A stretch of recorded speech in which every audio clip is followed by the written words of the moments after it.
오늘 말씀은 빌립보서 말씀을 살펴보겠습니다. 지금 2주 전부터 바울의 옥중서신을 하나씩 살펴보고 있습니다. 바울의 옥중서신은 에베소서, 빌립보서, 골로새서, 빌레몬서로 4권인데요. 이것을 어떤 의미로는 한 권으로 볼 수도 있습니다. 에베소서는 교회란 무엇인가에 대해서 기록되어 있고, 골로새서는 예수님은 누구신가로 한 권으로 볼 수도 있고 복음의 이론편입니다. 또 빌립보서와 빌레몬서는 이 복음의 실천편이라 할 수 있습니다. 에베소서, 빌립보서는 에베소서의 교회는 무엇인가라는 정의에 대한 또 기쁨의 실천을 보여주는 것이 빌립보서이고, 골로새서, 빌레몬서는 주의 몸된 교회이며 그리스도인은 형제라는 것을 말하고 있습니다. 골로새서의 예수님은 누구신가를 기반으로 제국의 노예가 된 하나님 나라 형제가 되는 기적 이야기를 다룬 책이 빌레몬서입니다. 빌립보서의 저자는 다른 옥중서신 4권과 마찬가지로 사도 바울입니다. 연대는 바울이 1차 로마에 투옥되었던 62, 3년경으로 추정됩니다. 바울의 2차 전도 때 유럽의 첫 관문으로 마게도냐의 첫 성이요 로마의 식민지가 빌립보입니다. 마게도냐의 첫 성이라고 기록된 부분은 그 마게도냐를 갔을 때 처음 있는 성을 말하는 게 아니라 대표하는 성, 마게도냐를 대표하는 성이고 첫째 가는 성이란 의미입니다. 빌립보 교회는 바울이 유일하게 사적인 도움을 받았던 교회입니다. 바울이 로마에 도착해 황제의 재판을 기다리면서 새 집을 얻어야 됐고 또 장막을 지업할 수도 없는 형편이었기 때문에 바울에게 필요한 돈을 모아서 에바브로디도 편에 보내게 됩니다. 로마에 온 빌립보 교회의 목회자인 에바브로디도가 바울을 만나고 난 후에 빌립보로 다시 돌아가야 되는데 바울이 붙잡혀 있는 상황이고 또 에바브로디도도 죽기 직전까지 병이 들어 걱정이 더해졌습니다. 그래서 얼마 후 다행히 하나님의 긍휼로 에바브로디도의 병이 낫게 됩니다. 그 마음을 바울이 담아서 에바브로디도 편에 빌립보서를 써서 보내게 됩니다. 빌립보 도시는 BC 4세기경에 알렉산더 대왕의 아버지인 마게도냐 왕 필리포스 2세가 그레니데스에서 금광 발견 후 자신의 이름인 필리포스, 즉 빌립보로 이름을 바꾸게 됩니다. 또 BC 167년경에 로마의 식민지가 되고요. 유럽과 아시아를 연결하는 교통 요충지이자 군사 전초지로서 행정 수도인 데살로니카와 함께 마게도냐의 중심 도시입니다. 또 사도 바울의 2차 전도 때 유럽의 첫 관문이기도 했습니다. 로마와 떨어져 있는 도시지만 다수의 시민들이 로마 시민이며 투표권과 자치권 등 모든 면에서 로마와 동등한 특권을 누림으로써 빌립보는 로마의 축소판으로 이런 특수한 지위에 자랑스럽게 여겼다고 합니다. 이런 배경으로 빌립보서 3장 20절을 보면 바울이 송도의 시민권은 하늘에 있다고 말한 요소가 작용한 것으로 보고 있습니다. 마게도냐 지방에 처음 세운 교회로 유럽의 최초의 교회입니다. 또 빌립보 교회는 바울이 2차 전도 중 유럽의 첫 관문으로 들어간 마게도냐의 첫째 가는 성인 빌립보에 세운 교회입니다. 1차 전도에는 바울과 바나바가 마가라 하는 요한을 데리고 가게 되는데 구브로 살라미 바보에 이르고 바보에서 밤빌리아에 있는 버가에 이르렀을 때 함께 동행하였던 마가라 하는 요한이 바울과 바나바를 떠나 예루살렘으로 다시 돌아가게 됩니다. 그 일로 2차 전도를 떠날 때 바울이 바나바더러 우리가 주의 말씀을 전한 각 성으로 다시 가서 형제들이 어떠한지 방문하자고 이야기하였을 때 바나바가 마가 요한을 다시 데리고 가자고 했습니다. 그러나 바울은 밤빌리아에서 자기들을 떠나 일하러 가지 않는 자를 데리고 가는 것이 옳지 않다 하여 심히 다투게 됩니다. 그래서 바나바는 마가를 데리고 배 타고 구브로로 가고 바울은 실라를 택한 후에 2차 전도를 떠나게 됩니다. 수리아, 길리기아, 더베, 루스드라에도 이르고 또 거기서 디모데라 하는 제자를 만나서 디모데를 데리고 행하게 됩니다. 부르기아, 갈라디아, 무시아, 드로아에 도착해서 바울이 드로아에서 밤에 환상을 보게 되는데 마게도냐 사람이 도와달라는 환상을 보고 하나님이 마게도냐 사람들에게 복음을 전하라고 하신 줄 알고 마게도냐에 가게 됩니다. 그곳에 두아디라 시에 자색옷감 장사하는 루디아 사람이 있었는데 그 루디아가 바울이 전한 복음을 듣고 그 집이 다 세례를 받고 루디아의 관건으로 바울과 바울의 일행이 루디아 집에 머물게 됩니다. 귀신 들린 여종이 점을 쳐서 주인에게 큰 이익을 줬는데 여종이 바울 일행을 따라와서 여러 날을 지극히 높은 하나님의 종으로 구원의 길을 너희에게 전하는 자라 하며 여러 날 하게 되니 바울이 심히 괴로워서 예수 그리스도 이름으로 명하여 그에게서 나오라고 하니 귀신이 즉시 나왔습니다. 그 일로 점치던 여종의 주인이 귀신이 여종의 몸에서 나옴으로 자기의 수익이 끊어진 것을 보고 바울과 실라를 붙잡아 고발하여 옥에 가두게 됩니다. 그 옥에 갇혔을 때 바울과 실라가 기도하며 찬송하는데 갑자기 지진이 나고 문이 열리고 메인 것이 벗어졌습니다. 간수가 자다가 옥문들이 열린 것을 보고 죄수들이 도망한 줄 알고 자결하려다가 바울이 우리가 여기 있다. 네 몸을 상하지 말라 하여 말리게 되고 바울을 통해 그와 또 온 집이 세례를 받게 되는 일이 있었던 곳입니다. 또 빌립보 교회는 바울에게 여러 차례 재정을 지원한 교회이기도 합니다. 바울은 브리스길라와 아굴라처럼 장막 만드는 일을 하며 사역을 했었는데 복음을 전하는 일을 하게 되는데 교회의 지원을 받지 않고 장막 만드는 일을 하며 전도를 했었습니다. 그러나 바울이 로마 감옥에 갇히게 되어 일을 할 수 없는 형편을 알고 빌립보 교회가 헌금을 모아 빌립보 교회의 목회자인 에바브로 디도편에 보내게 되어 지원하게 됩니다. 바울이 갇힌 이유는 유대인들의 고소로 인해서 유대인의 백성과 율법을 비방하고 모든 사람들을 가르치며 성전을 더럽힌다고 이야기를 하고 있습니다. 그래서 에베소서 사람 드로비모를 바울이 성전에 들어간 줄로 생각하고 이방 사람을 예루살렘 성전에 데리고 들어간 것을 성전을 더럽힌다고 생각하였던 것입니다. 그리고 예수님 나사렛에서 태어난 예수님을 전한다하여 이단의 우두머리로 생각하였던 유대인들이 바울을 고소하게 됩니다. 빌립보서 4장 16절을 보면 데살로니가에 있을 때에도 너희가 한 번뿐 아니라 두 번이나 나의 쓸 것을 보내었다라는 말씀을 봤을 때 빌립보 교회가 한 번이 아니라 두세 번에 걸쳐 재정 지원한 것을 볼 수가 있습니다. 지금 2주차에 옥중 서신을 나눴습니다. 첫 번째는 에베소서 교회는 무엇인가에 대해서 나누었는데요.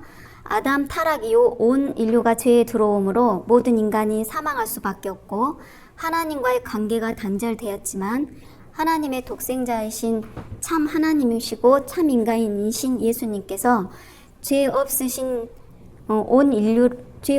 예수님께서 온 인류의 죄를 대신하여 십자가를 지시고 죽으심으로 사망에서 생명으로 옮기셨고 죽음을 이기시고 다시 부활하심으로 그리스도를 믿는 그리스도인들도 예수님과 같이 부활하여 승천하심으로 하나님과 함께 영생을 누리게 됩니다. 성경 말씀에는 창세기부터 보면 아담과 하와를 창조하시고 또 모든 천지 만물을 창조하신 후에 선악과를 따먹지 말라고 이야기한 부분이 있습니다. 그런데 뱀의 미혹으로 아담과 하와가 선악과를 따먹으면서 이 세상에 죄가 들어오게 됩니다. 죄가 들어옴으로 인해서 모든 사람에게 사망이 임하게 됩니다. 그 사망으로 인해서 모두가 죽을 수밖에 없는 처지가 되었습니다. 그래서 하나님과 또 관계도 단절되게 됩니다. 사람의 불순종으로 하나님과 관계가 단절되고 또 우리가 죄로 인해서 죽을 수밖에 없는 그런 상황이 되었습니다. 그 죽을 수밖에 없는 사람들을 위해서 하나님께서 독생자 예수님, 그러니까 죄에 있는 사람, 이 세상에서 태어난 육신을 입고 태어난 사람들은 모두가 다 죄 가운데 있습니다. 그래서 이 사망의 문제를 해결하기 위해서는 죄 없으신 분이 희생 제물이 되어야 하는데, 이 세상에 육신을 입고 태어난 사람들은, 우리 모든 사람들은 죄를 가지고 태어납니다. 그래서 우리를 사망에서 건져낼 수가 없습니다. 그래서 하나님께서 우리를 사랑하시는 그 마음으로 하나뿐이신 예수님을 이 땅에 육신을 입혀 보내십니다. 그래서 그 예수님께서 이 땅에 오셔서 죄 없으신 예수님께서 십자가를 지심으로 이 죄의 문제를 해결해 주십니다. 그래서 누구나 예수님을 믿으면 그 예수님으로 인해서 사망하지 않고, 사망한다 하더라도 예수님께서 십자가에 죽으시고 부활하신 것처럼 예수님 이름을 믿기만 하면 그 예수님으로 인해서 다시 부활하시는 것을 말씀하고 있습니다. 그래서 우리 기독교는 구원의 복음을 말씀하고 있습니다. 예수님을 믿으면 누구나 다 구원받을 수 있습니다.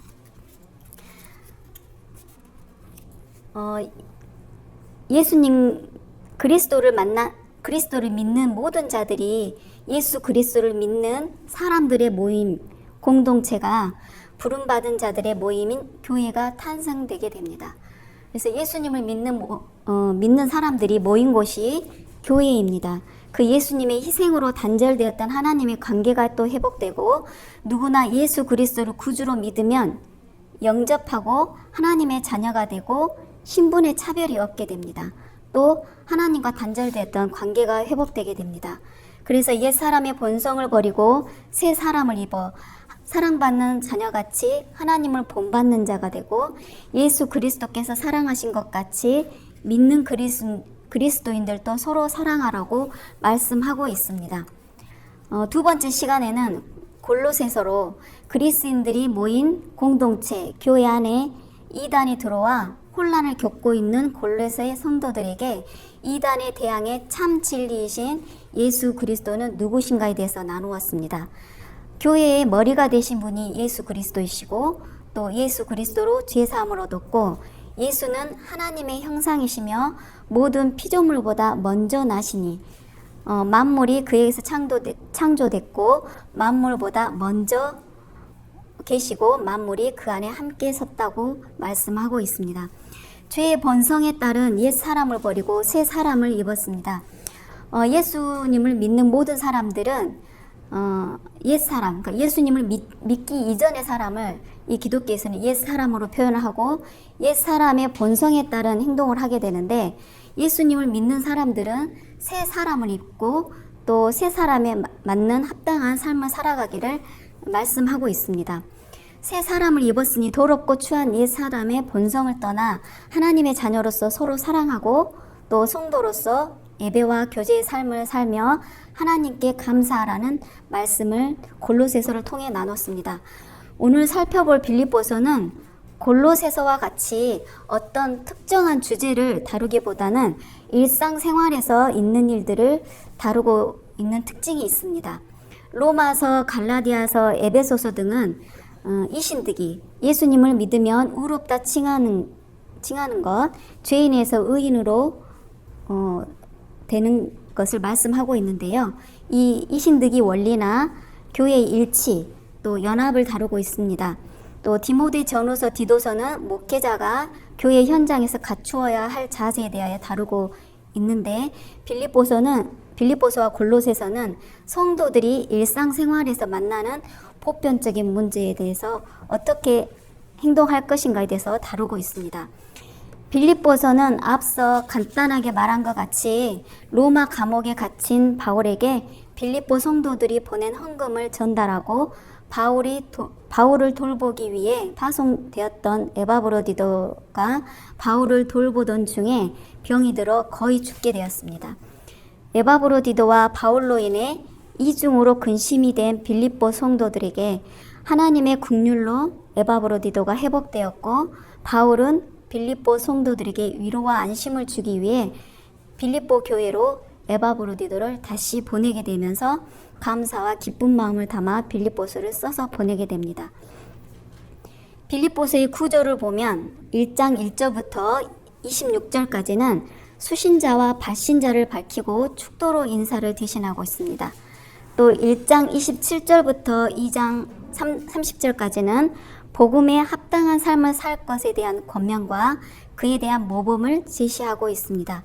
겸손과 고난의 극복의 기감이신 그리스도를 본받을 것을 권면하고 있습니다. 3장 1절부터 4장 1절까지는 빌립보 교회 내의 이단들을 경계하고 신앙적으로 정진할 것을 권면하고 있고요. 4장 2절부터 23절까지는 기쁨과 평강을 위한 권면, 또 빌립보 성도들이 보여준 사랑의 후원에 대한 감사와 문안 인사, 축도로 마무리되고 있습니다.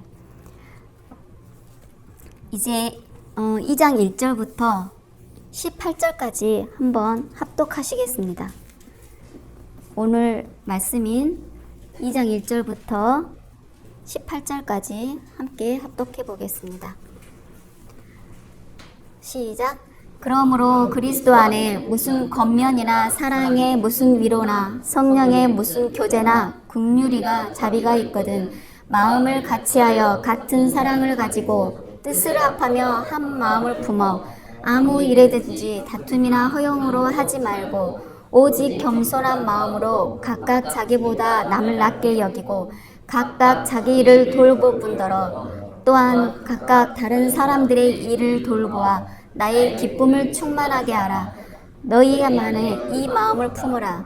곧 그리스도 예수의 마음이니 그는 근본 하나님의 본체시나 하나님과 동등됨을 취할 것으로 여기지 아니하시고 오히려 자기를 비워 종의 형체를 가지사 사람들과 같이 되셨고 사람의 모양으로 나타나사 자기를 낮추시고 죽기까지 복종하셨으니 곧 십자가에 죽으심이라. 이러므로 하나님이 그를 지극히 높여 모든 이름 위에 뛰어난 이름을 주사 하늘에 있는 자들과 땅에 있는 자들과 땅 아래에 있는 자들로 모든 무릎을 예수의 이름에 꿇게 하시고 모든 입으로 예수 그리스도를 주라 시인하여 하나님 아버지께 영광을 돌리게 하셨느니라. 그러므로 나의 사랑하는 자들아, 너희가 나 있을 때뿐 아니라 더욱 지금 나 없을 때에도 항상 복종하여 두렵고 떨림으로 너희 구원을 이루라. 너희 안에서 행하시는 이는 하나님이시니 자기의 기쁘신 뜻을 위하여 너희에게 소원을 두고 행하게 하시나니 모든 일을 원망과 시비가 없이 하라.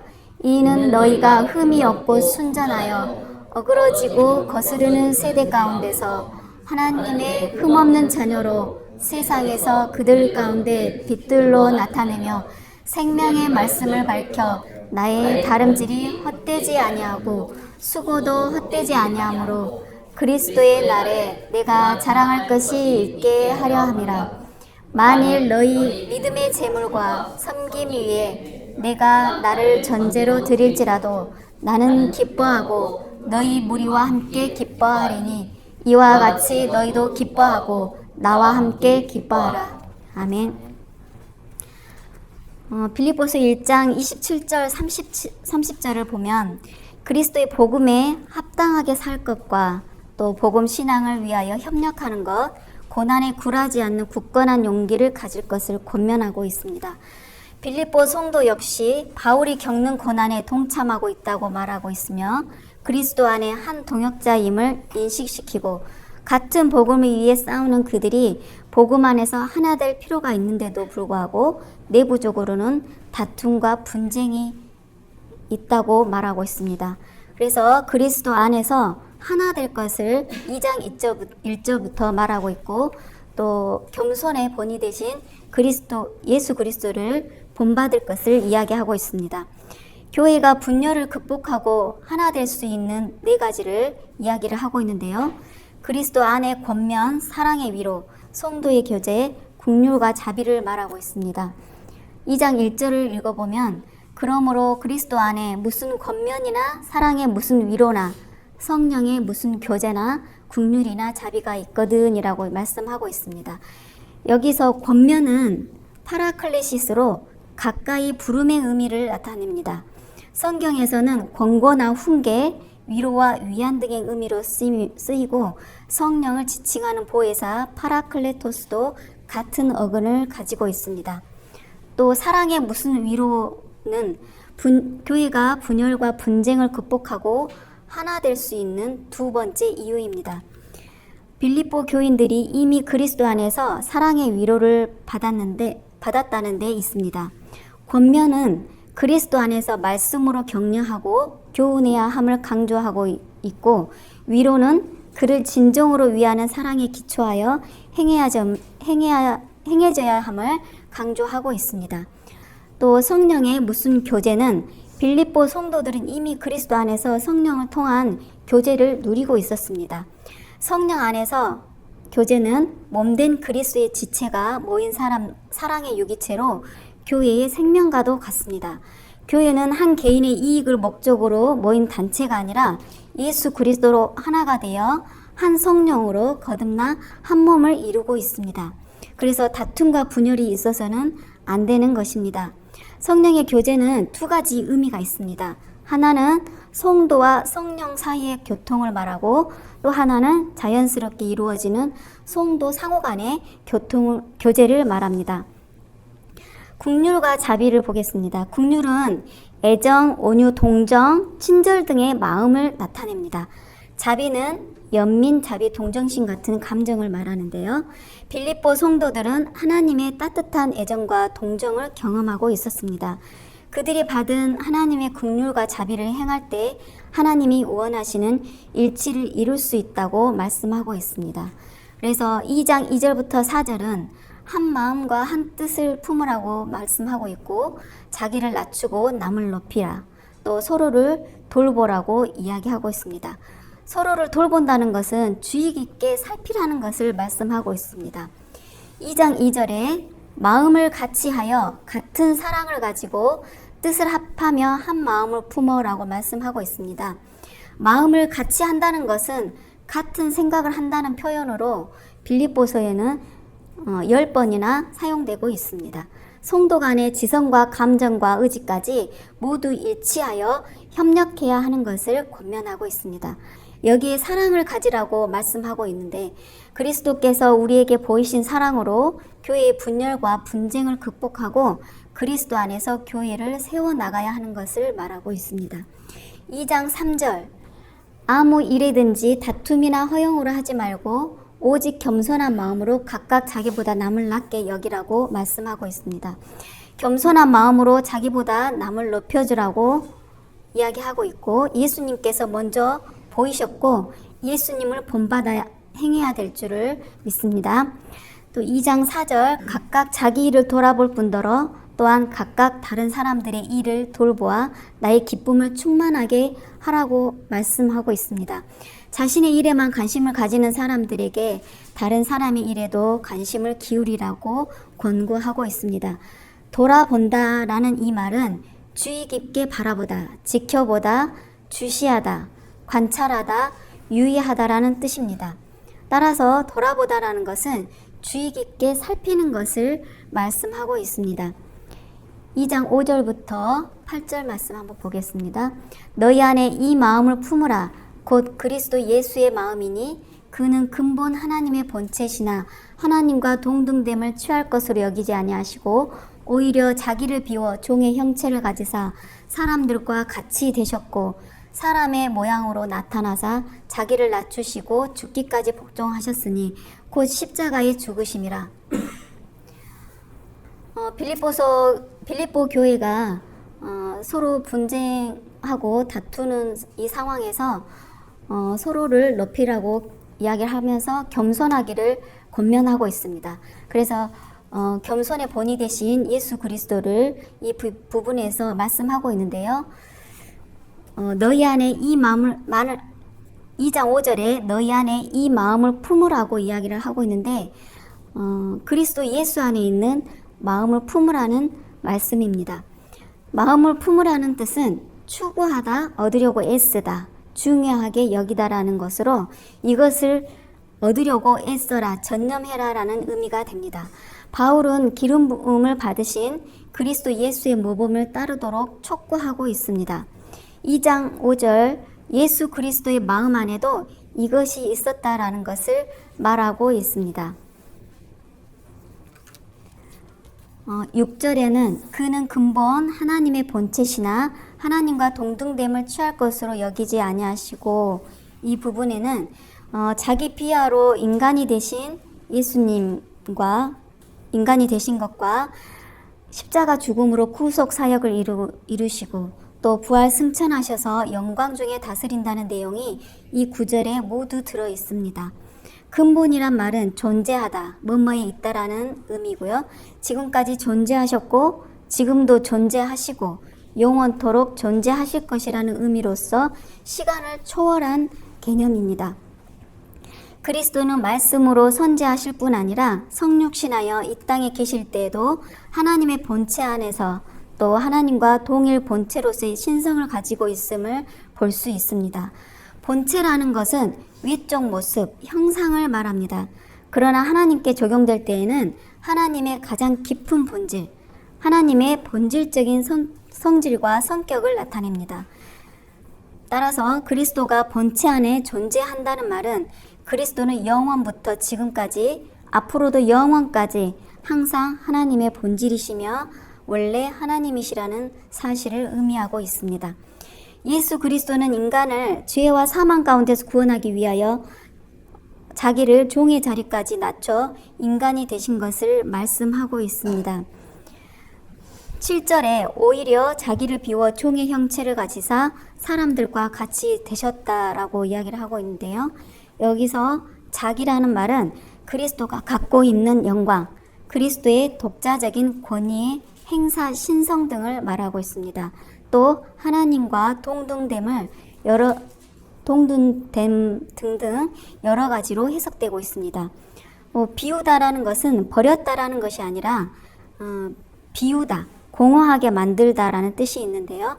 이것은 그리스도께서 지니고 있던 영광스러운 지위를 잠시 뒤로 하고 종의 형체를 입으셨다는 것을 말씀하고 있습니다.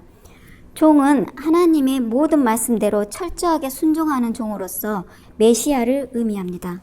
외양만 취한 것이 아니라 본질적으로도 종이 되신 것입니다. 8절에 사람의 모양으로 나타나사 자기를 낮추시고 죽기까지 복종하셨으니 곧 십자가의 죽으심이라 라고 말씀하고 있습니다. 사람의 모양으로 나타났다는 것은 동정녀 마리아의 몸을 통하여 사람의 모양으로 나셨고 인간이 겪는 모든 것, 줄이고 목마르고 피곤하고 슬퍼하고 울기도 하시고 육신의 한계까지는 죽음도 경험하신 완전한 인간을 말하고 있습니다. 자기를 낮추시고 죽기까지 복종하셨다는 말씀은 그리스도의 겸손의 극치를 나타내며 완전한 순종을 의미합니다. 하나님의 뜻을 조차 자기의 몸을 십자가의 희생제물로 내어줌으로 인류의 죄를 대속하고자 하셨습니다. 그리스도의 죽음은 하나님께 대한 궁극적인 순종의 행위였습니다. 페르시아에서 유래되어 로마에서 시행된 십자가형은 당시 가장 잔인하고 모욕적인 사형 방법이었다고 합니다. 유대 사회에서 이처럼 나무에 달려 죽은 사람은 사람의 저주를 받은 것으로 여겨졌습니다. 그리스도께서 하나님께 버림받아 죽기까지, 저주받아 죽기까지 자기를 낮추신 것은 인간이 받을 저주를 대신 받으심으로 영원히 멸망할 수밖에 없는 인간들을 구원하시기 위함입니다. 이런 하나님의 사랑과 은혜를 안다면 그 은혜에 반응하는 삶을 살아야 될 줄 믿습니다.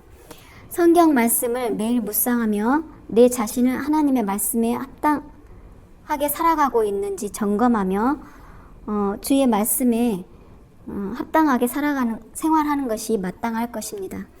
바로 고쳐지지는 않습니다. 매일의 삶 속에서 말씀과 기도로 구하고 기도하고 말씀으로 성화되어져 가는 것입니다.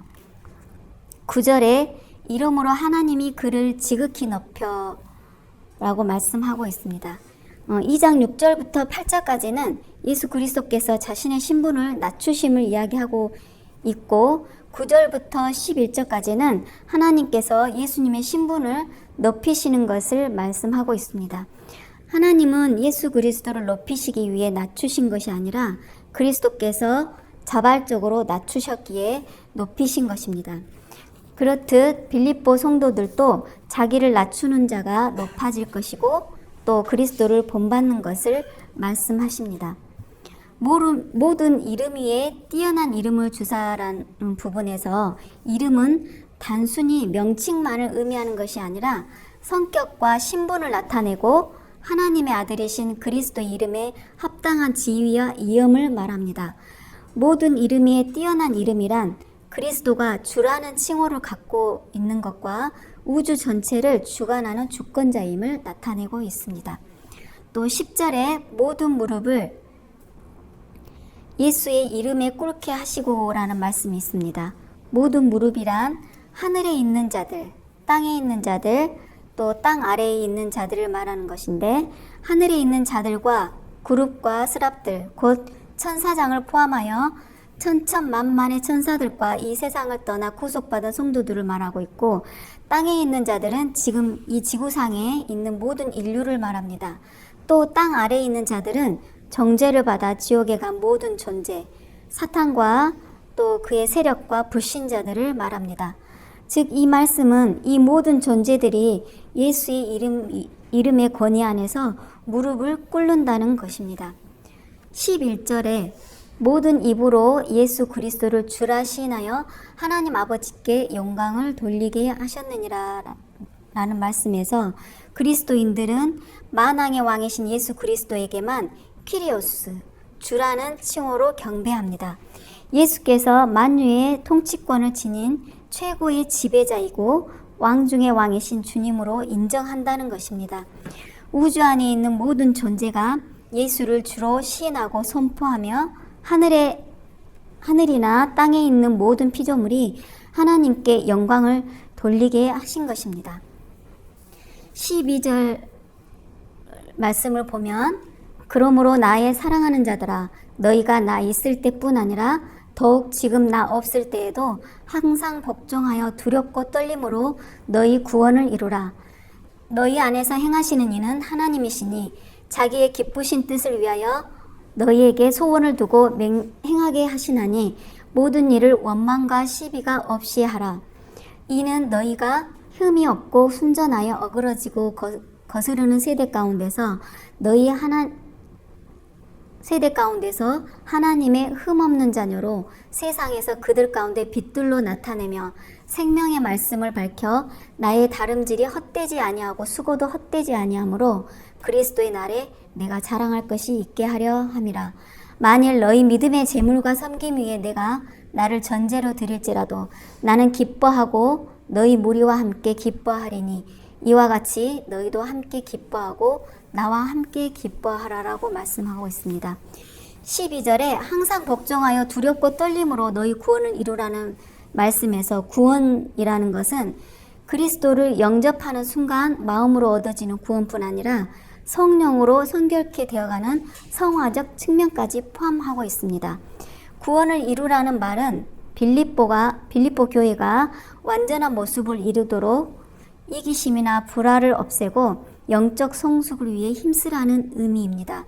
잘못된 믿음으로 구원파처럼 한 번 믿으면 어떻게 살든 상관없는 것이 아니라 영적 성숙을 위해 지속적으로 성도가 힘쓰라는 것을 말씀하고 있습니다.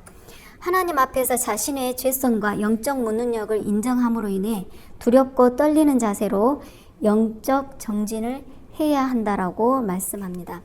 13절에 너희 안에 행하시는 이는 하나님이시니 자기의 기쁘신 뜻을 위하여 너희에게 소원을 두고 행하게 하시나니 라는 말씀에서 하나님이 성도 안에서 일하시기 때문에 성도가 자신의 구원을 이룰 수 있는 것을 강조하고 있습니다. 하나님의 뜻을 행하고자 하는 의지를 일으켜 성도가 자발적 의지로 구원을 이루어 나가게 하십니다. 15절에 흠이 없고 순전하다는 말에서 흠이 없다는 것은 책망할 것이 없고 흠이 없는, 즉 비난할 것이 없고 손가락질 받지 않는 삶을 가리키고, 순전하다는 말은 혼합되지 않는, 불순물이 없는, 나무랄 데 없는, 교활하지 않은 이란 의미로 순결하고 깨끗하다는 의미의 윤리적 용어로도 쓰입니다. 또 어그러지고 거스르는 세대 가운데에서 어그러지단 말은 굽다, 성실하지 못한, 사악한, 불공평한, 무정한이란 뜻입니다. 또 거스르다는 것은 곡해하다, 뒤틀다, 타락시키다, 돌아서다, 그르치다 라는 말입니다. 불법적이고 사악하고 왜곡된 세상의 상태를 말하고 있고, 예수님께서도 하나님의 뜻을 저버리는 세대를 악하고 음란한 세대, 믿음이 없고 패역한 세대라고 마태복음에서 표현하고 있습니다. 이런 믿음이 없고 음란하고 패역한 세대에서 하나님의 자녀로서 빛의 자녀로, 하나님을 본받는 흠없는 자녀로 살아갈 것을 권면하고 있습니다. 16절 생명의 말씀을 밝히단 말씀에서 생명의 말씀은 복음을 말합니다.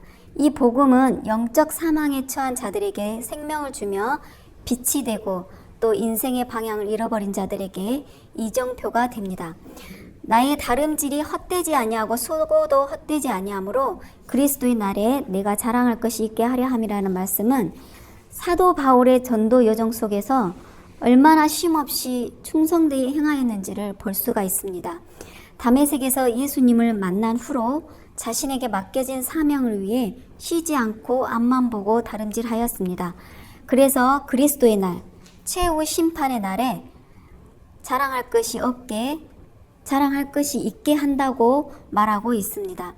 또 17절 만일 너희의 믿음의 재물과 섬김 위에 내가 나를 전제로 드릴지라도 나는 기뻐하고 너희 무리와 기뻐한다고 이야기를 하고 있습니다. 재물이라는 것은, 재물과 섬김이라는 것은 상징적으로 하나님께 드리는 예배를 말합니다. 믿음의 재물은 하나님에 대한 믿음 가운데 모든 삶을 예배로 드리는 것입니다. 자신의 삶을 산 제물로 드리는 행위를 말씀하고 있습니다. 전제는 구약 시대의 제사의 마지막 단계로 제물 위나 제단의 밑부분에 포도주를 부어드리는 제사 의식을 말하는데, 바울의 임박한 순교를 의미합니다. 바울은 자신이 순교할지라도 기뻐할 것이라고 말하고 있습니다. 18절 이와 같이 너희도 기뻐하고 나와 함께 기뻐하라라고 말씀합니다. 바울은 자신의 순교를 자신뿐 아니라 빌립보 성도들도 함께 기뻐할 것을 권면하고 있습니다. 말씀을 정리하겠습니다. 바울과 같은 복음 위에 싸우는 그들이 하나가 되어야 함에도 내부적으로 분쟁과 다툼이 있는 그들에게 한마음 한뜻으로 협력하고 자신을 낮추고 또 서로를 돌아보라고 권면하고 있습니다.